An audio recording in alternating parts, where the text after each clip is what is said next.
दिल्ली में सोमवार से लगेगा नाइट कर्फ्यू। रात 11 बजे से सुबह 5 बजे तक रहेगा कर्फ्यू। दिल्ली में कोरोना संक्रमण में तेजी की वजह से फैसला, 24 घंटे में 290 लोग कोरोना संक्रमित, एक की मौत।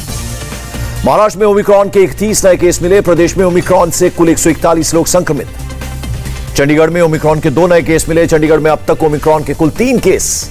दिल्ली के एलएनजेपी अस्पताल में भर्ती 40 ओमिक्रॉन संक्रमित ठीक हुए, 11 का चल रहा है इलाज। ओडिशा में ओमिक्रॉन के 4 नए केस मिले। 2 नाइजीरिया, 1 यूएई और सऊदी अरेबिया से आए हैं। मध्य प्रदेश में ओमिक्रॉन के कुल 8 केस, 6 संक्रमित ठीक होकर घर लौटे। हिमाचल प्रदेश में ओमिक्रॉन के 1 केस मिला। 18 दिसंबर को कनाडा से लौटा था शख्स। ओमिक्रॉन पर कर्नाटक के सीएम बसवराज बोम्मई की कैबिनेट और अधिकारियों के साथ मीटिंग। ओमिक्रॉन को रोकने के उपायों पर हुई चर्चा। झारखंड के सीएम हेमंत सोरेन का बयान, ओमिक्रॉन वेरिएंट की चुनौतियों से निपटने के लिए हैं तैयार। दिल्ली के 3 जेलों में कैदियों को करीब 22,000 कोविड वैक्सीन की डोज दी गई। जेल प्रशासन ने दी जानकारी। छत्तीसगढ़ में 96% लोगों को लगी वैक्सीन की पहली डोज। स्वास्थ्य मंत्री टीएस सिंहदेव ने कहा, हमारे पास है वैक्सीन की पर्याप्त मात्रा। प्रिकॉशन डोज को लेकर बोले टीएस सिंहदेव, अगर पहले ही ऐलान हो जाता तो कई लोगों की मौत नहीं होती। प्रिकॉशन डोज को लेकर बोले राजस्थान के सीएम अशोक गहलोत, खुशी हुई पीएम ने हमारी बात मानी। 15 से 18 साल के बच्चों को वैक्सीन लगाने की तैयारी में जुटी तमिलनाडु सरकार। स्कूल और स्पेशल कैंप्स में होगा वैक्सीनेशन। बिहार में चलाया जाएगा टारगेट वैक्सीनेशन ड्राइव। अब तक कोरोना वैक्सीन नहीं लगवाए लोगों का होगा टीकाकरण। देश में आज कोरोना के 6,987 पॉजिटिव केस। 24 घंटे में 162 लोगों ने गंवाई जान। केरल में 24 घंटे में कोरोना से 1,824 लोग संक्रमित, 16 लोगों की हुई मौत। तमिलनाडु में 24 घंटे में कोरोना से 610 लोग संक्रमित, 10 लोगों की हुई मौत। कर्नाटक के कोरोना के 348 नए केस, 24 घंटे में 3 संक्रमितों की मौत। महाराष्ट्र में कोरोना के 1,648 नए केस, 24 घंटे में 17 लोगों की मौत हुई। मुंबई में बीते 24 घंटे में 922 लोग कोरोना संक्रमित, 2 लोगों की मौत। महाराष्ट्र विधानसभा में 2 दिनों में 32 लोग कोरोना संक्रमित, संक्रमितों में पुलिस जवान और सरकारी कर्मचारी शामिल।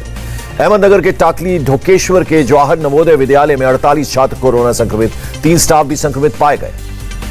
दिल्ली के रैन बसेरों में बेघरों की तादाद बढ़ी। कोरोना के कारण 300 लोगों को ही रुकने की अनुमति। दिल्ली की ओखला सब्जी मंडी में बिना मास्क लगाए नजर आए लोग। कोरोना गाइडलाइंस का जमकर उल्लंघन हुआ।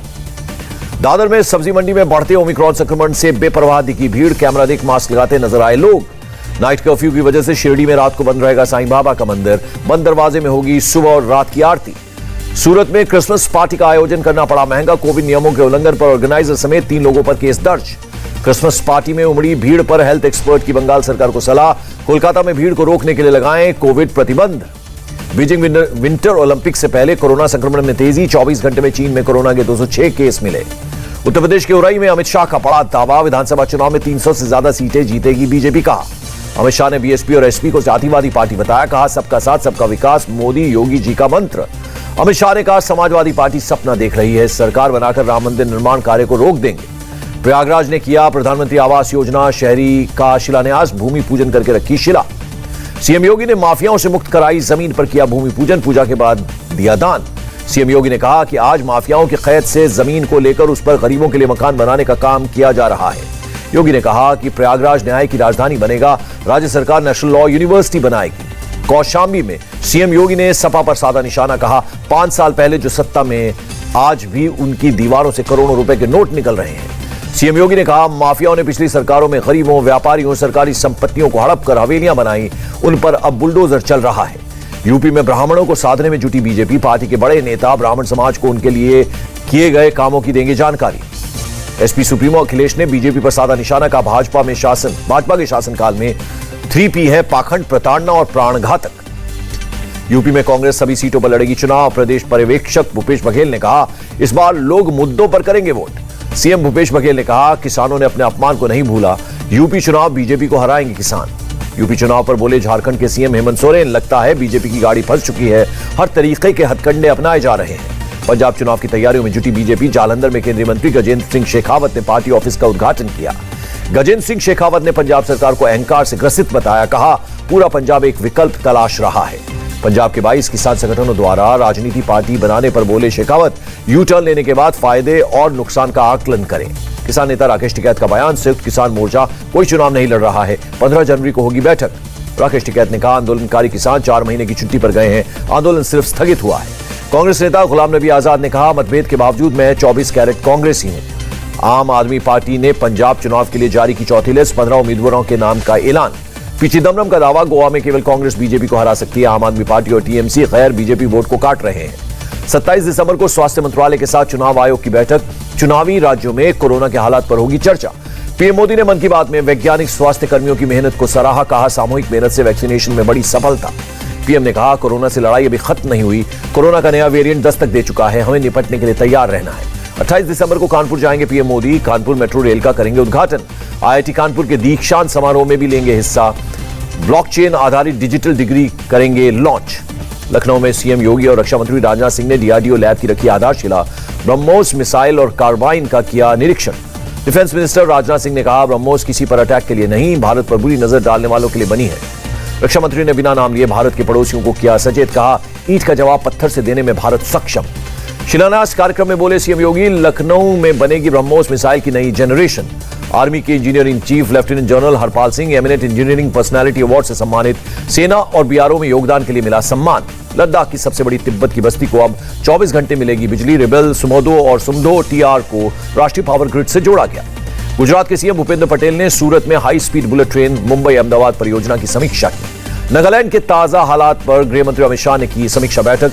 नागालैंड और असम के सीएम समेत कई लोग बैठक में रहे शामिल। समीक्षा बैठक में बड़ा फैसला, नागालैंड से अफ्स्पा हटाने पर फैसले के लिए गठित होगी कमेटी। 45 दिनों में रिपोर्ट सौंपेगी कमेटी। नागालैंड के सीएम नेफ्यू रियो ने बताया केंद्रीय गृह मंत्रालय के अतिरिक्त सचिव होंगे कमेटी के प्रमुख। बैठक के बाद नागालैंड के लोगों से सीएम नेफ्यू रियो की अपील, शांति बनाए रखे, कहा। पुलवामा में आतंकियों ने सुरक्षा बलों पर फेंके ग्रेनेड, 2 पुलिसकर्मी हुए घायल। बिहार के मुजफ्फरपुर में नूडल्स फैक्ट्री का बॉयलर फटने से 7 की मौत, कई लोग घायल हुए। सीएम नीतीश कुमार ने मारे गए लोगों के परिवार वालों को 4-4 लाख रुपए मुआवजे देने का किया ऐलान। नूडल्स फैक्ट्री में ब्लास्ट पर पीएम मोदी ने जताया दुख, घायलों से जल्दी स्वस्थ होने की कामना की। दिल्ली के वसंत कुंज में दर्दनाक हादसा, डिवाइडर से टकराकर पलटी कार, 1 की मौत। अम्बाला में होली रिडीमर चर्च में मूर्ति तोड़ने का मामला, पुलिस ने कहा सीसीटीवी फुटेज खंगाली जा रही है, जल्द उपद्रवियों की होगी पहचान। पंजाब के फिरोजपुर में बीएसएफ ने जब्त किया करीब 41 किलो ड्रग, 2 अलग-अलग जगहों से मिले ड्रग्स।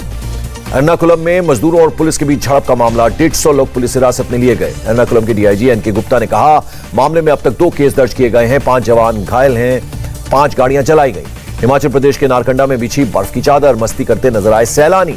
जम्मू कश्मीर के पुंछ में मुगल रोड हुआ बंद, 2 दिन से हो रही है बर्फबारी। जम्मू कश्मीर के उधमपुर में भारी बर्फबारी, सड़क और पेड़ों पर बर्फ की बिछी चादर। सिक्किम के चांगू लेक में भारी बर्फबारी, सैकड़ों की तादाद में सैलानी फंसे। कन्नौज में पीयूष जैन के घर में छापा जारी, अभी तक 10 करोड़ कैश की हुई रिकवरी। पीयूष जैन के घर की बेसमेंट तक पहुंचे अधिकारी, सूत्रों के मुताबिक 8 बोरों में नोट मिले। उत्तर प्रदेश के भदोही के बाहुबली विधायक विजय मिश्रा पर ईडी ने कसा शिकंजा, मनी लॉन्ड्रिंग मामले में की पूछताछ। प्रयागराज पुलिस ने 2 शातिर चोरों को किया गिरफ्तार, नकदी और बाइक बरामद। बुलंदशहर में 2 ड्रग तस्कर गिरफ्तार, 1 करोड़ रुपए से ज्यादा कीमत की ड्रग्स, गाड़ी और नकदी बरामद। शाहजहांपुर पुलिस ने डकैती की योजना बना रहे 5 डकैतों को किया गिरफ्तार, अवैध हथियार, जेवर और कार बरामद। पुणे में एटीएम को तोड़ने के लिए चोरों ने किया विस्फोट, 17 लाख रुपए नकद लेकर भागे। अंबोली में ठगों से परेशान महिला ने की आत्महत्या, एनसीबी के नाम पर मांगते थे पैसे। मुंबई के पुलिस ने एक स्क्रैप डीलर को किया गिरफ्तार, 30 लाख की चरस बरामद। मुंबई के कांदिवली में एक ड्रग तस्कर को किया गया गिरफ्तार, 30 लाख रुपए के ड्रग जब्त। 90 साल की उम्र में दक्षिण अफ्रीका के डेस्मंड टूटू ने लिया आखिरी सांस, नस्ल भेद के खिलाफ आजीवन किया संघर्ष। डेस्मंड टूटू के निधन पर पीएम मोदी ने उनके योगदान को किया याद, कहा मानवीय गरिमा और समानता पर उनका जोर हमेशा के लिए याद किया जाएगा। अफ्रीकी देश कांगो के शहर बेनी में बम धमाका, 6 लोगों की मौत, इस्लामिक स्टेट पर धमाका कराने की आशंका। तालिबान ने अफगानिस्तान चुनाव आयोग को बेकार बताकर भंग किया, कहा भविष्य में जरूरत होगी तो आयोग गठित होगा। सेंचुरियन टेस्ट के पहले दिन टीम इंडिया ने 3 विकेट खोकर बनाए 272 रन, केएल राहुल 122 और अजिंक्य रहाणे 40 रन बनाकर क्रीज पर मौजूद। केएल राहुल ने दक्षिण अफ्रीका के साथ टेस्ट में पहले दिन खेली शानदार शतकीय पारी, 219 गेंदों में लगाया शतक, 14 चौके और 1 छक्का पारी में चढ़ा। विराट कोहली ने बनाए 35 रन, चेतेश्वर पुजारा ने किया निराश, 0 रन पर पेविलियन लौटे। और बॉक्सिंग डे टेस्ट के पहले दिन मयंक अग्रवाल ने बल्ले से निकले शानदार 60 रन, मयंक राहुल ने दिलाई टीम को ठोस शुरुआत। इंडिया टीवी हर वक्त हर जगह डाउनलोड करने के लिए सर्च करें India TV news Google play store या ऐप स्टोर पर।